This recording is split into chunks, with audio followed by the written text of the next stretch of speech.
Donc, c'est le père Castor qui, qui se rend dans son studio d'enregistrement parce qu'il faut qu'il raconte ses histoires et vendre des CD pour Noël. Et l'ascenseur, dedans, il entend des voix. Et en fait, sur la trappe du haut, c'est Cupidon qui attendait la copine de Castor, enfin celle qui travaillait avec lui. Et donc, Cupidon, il est descendu de la trappe. Qui cuve.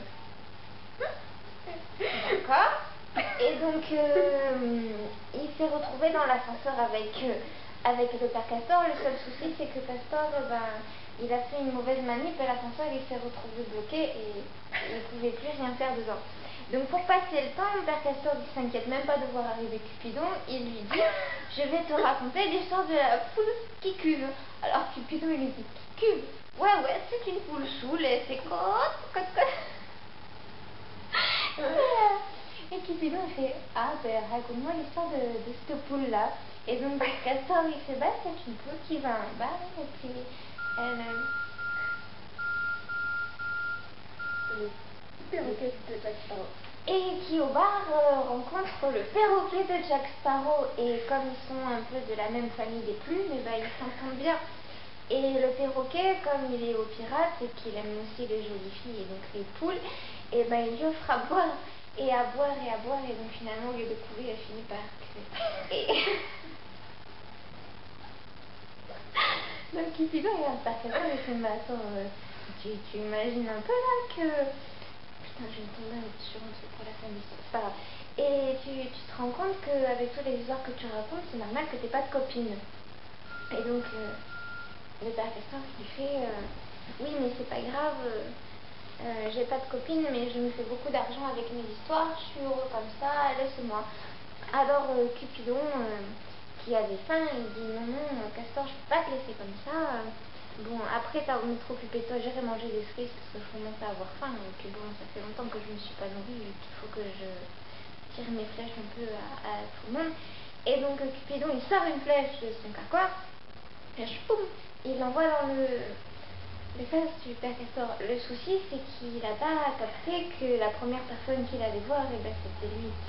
Et donc, Castor, il tombe amoureux de Cupidon. Et qui... Et donc, père Castor commence à se jeter sur Cupidon. En plus, on est dans un lieu clos, c'est un ascenseur. Et là, Cupidon, il est embêté. Il essaie de retourner à la trappe du dessus, mais Castor, il lui chope le pied. Et donc, Cupidon, il essaie de se barrer. Et il lui fait, Castor, si tu veux, je t'offre, on fait une orgie de chocolat, mais pas d'orgie tout court. Moi, je peux pas gérer à la zoophilie. T'imagines, je suis déjà un demi-dieu, donc moi, ça le fait pas. Et... Castor il remet ses lunettes sur son nez parce que comme il a saisi Cupidon, elles sont un peu parties. Et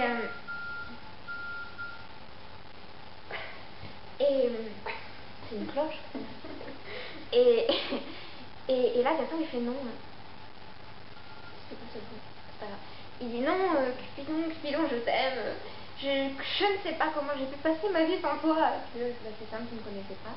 Et Cupidon, il lui fait, écoute, j'ai un autre cas grave là, bien plus grave que toi, c'est Quasimodo. Et il fait que sonner ses cloches, ding dong. Et il faut que j'aille le faire tomber amoureux d'Esmeralda pour qu'ils puissent crever tous les deux après.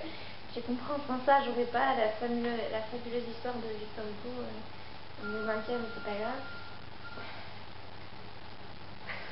Et là, Castor il fait mais non, Quasimodo il est mort déjà depuis le temps, t'as plusieurs siècles de retard.